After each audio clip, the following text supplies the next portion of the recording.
ආයුබෝවන් මිනික් ස්කුවත් ප්‍රකාශයයි දේශපාලන කරලියෙන් විශේෂ පුවතක් වාර්තා වෙනවා. හිටපු ජනාධිපති රනිල් වික්‍රමසිංහ මහතා එළමෙන 23 වැනිදා විපක්ෂ නායක සජිත් ප්‍රේමදාස මහතාගේ කාර්යාලය වෙත යාමට නියමිත බව වාර්තා වෙනවා.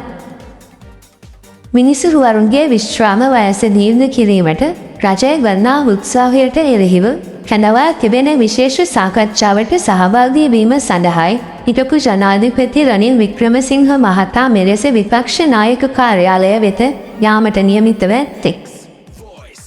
සජිත් ප්‍රේමදාස මහතා විපක්ෂ නායක ධූරයට පත්වීමෙන් අනතුරුව කොළඹ 7 මාකස් ප්‍රනාන්දු මාවතේ පිහිටි විපක්ෂ නායක කාර්යාලයට රනිල් වික්‍රමසිංහ මහතා මෙලෙස පැමිණෙන ප්‍රථම වතාව මෙය වීමද විශේෂත්වයක්.